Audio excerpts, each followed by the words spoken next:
Bonjour Sac-de-la-Chigan. Lundi, le 11 septembre, avait lieu la séance du conseil municipal pour le mois de septembre.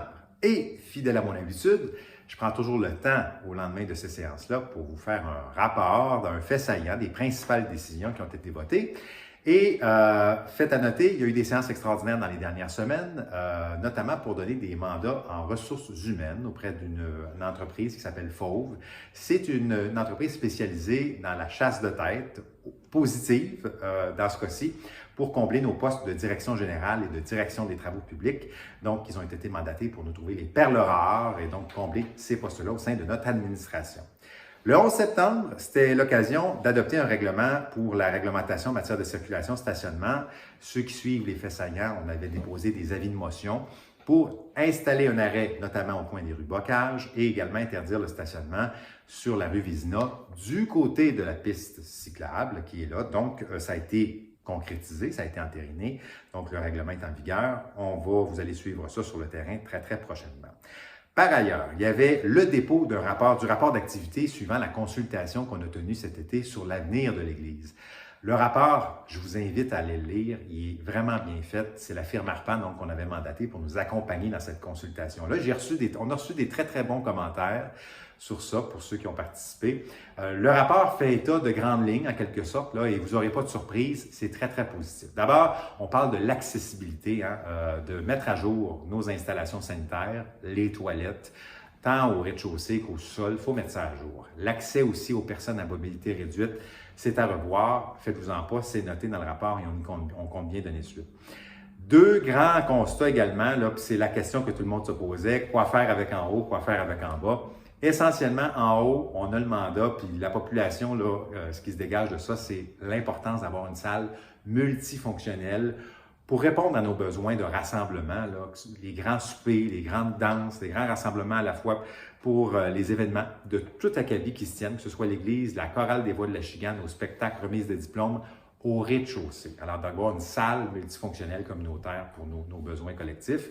Et au sous-sol, on parle de salles au pluriel pour les besoins communautaires, donc cuisine collective, la FADOC, les rassemblements, donc d'avoir des locaux qui vont vraiment répondre aux besoins de nos organismes. Donc, c'est essentiellement les constats. Du côté de la bibliothèque, il restait des grandes questions à régler. On préfère donc s'en remettre tout simplement à son emplacement existant, qui est à agrandir, etc. Mais bref, pour l'avenir de l'Église, en quelque sorte, c'est vraiment une vocation communautaire qui va se dégager de ça. Donc, je vous invite à aller voir le rapport. Je vous le résume de façon très, très succincte, mais prenez le temps d'aller le lire. Il est vraiment bien fait et je pense que ça reflète bien notre volonté collective. Suivant ça, il y avait différents octrois de contrats pour la fête des bénévoles qui va avoir lieu au mois d'octobre, dans les prochaines semaines. Contrat pour le service de traiteur, animation, photo booth également pour la soirée et notre statuette, l'Ordre de la Chigan, qu'on va remettre pour une deuxième année. L'Ordre de la Chigan, c'est quoi? C'est une statuette, donc réplique de notre grande statue devant la mairie, là, qui est un grand achigan de 13 pieds de long. Et l'Ordre d'Achigan, c'est la plus haute distinction qui est remise par la municipalité à un Achiganois ou une Achiganoise, s'étant remarqué, distingué pour avoir assuré le rayonnement de notre municipalité, sur tous les plans, alors que ce soit patrimoine, culturel, économique, bref, on veut mettre de l'avant ces grands Achiganois, Achiganoises qui nous ont mis ça à la map, en quelque sorte. L'année passée, c'était notre première récipiendaire, Lise Gauthier, qui s'était vue décerner cette statuette-là, réplique donc de notre grande statue à l'avant. Et cette année, mystère, évidemment, on va savoir le nom de la personne qui se mérite cet hommage-là le 21 octobre lors de la soirée des bénévoles. Mais bref, il fallait octroyer le contrat pour la création de la statuette. Par ailleurs, octroi d'un contrat pour une activité lors des Journées de la culture. Journée de la culture qui va se tenir le 1er octobre prochain entre 13 et 15 heures. Suivez les informations sur le site web. Donc, on parle de plusieurs activités ludiques, jeux questionnaires qui vont être organisés par la chorale des voix de la Chigan, le Cercle des fermières et également la Société d'histoire, bibliothèque également, j'ai entendu parler. Là. Bref, suivez ça sur notre site web, plein d'activités pour toute la famille. Et on a donné un contrat pour du maquillage pour nos tout-petits. Les Journées de la culture, c'est l'occasion de donner des activités gratuites pour tous les âges. Donc, c'est un rendez-vous à ne pas manquer sur notre territoire. Donc, c'est un circuit pas à pas qui va être là, qui est organisé par plusieurs organismes. Par ailleurs, il y avait demande de permis d'alcool pour la fête des bénévoles qui va se dérouler dans les prochaines semaines.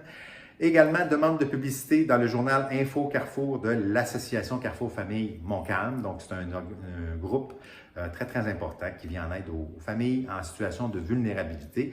Donc, on a donné une aide financière pour la tenue de leur journal Info Carrefour. Et finalement, il y avait l'octroi d'un montant d'aide financière de 5 000 $ pour l'organisation du championnat mondial d'hockey scolaire, qui est une première chez nous, même première au Québec, qui va se dérouler à Saint-Roch-de-l'Achigan, au complexe du CPRO, du 3 au 8 octobre. Donc, la volonté du conseil, c'est de devenir partenaire de ce tournoi-là, en étant un présentateur de la journée famille, donc qui se tiendra le 8 octobre prochain. Suivez les détails. Le championnat mondial d'hockey scolaire va réunir différentes équipes, autant de la France, des États-Unis que du Québec. Donc, c'est leur première année et l'objectif, c'est d'en faire une tradition annuelle, un peu à l'image du championnat mondial de hockey Pee-Wee qui se tient à Québec. Donc, bref, bon succès aux organisateurs. Il y aura également la tenue d'un grand spectacle avec Jonathan Roy, conférence, bref, plein d'activités du 3 au 8 octobre. Voilà, c'était en quelques minutes les faits saillants de la séance du mois de septembre. C'est toujours un plaisir de vous croiser. Faites bien attention à vous autres et salut!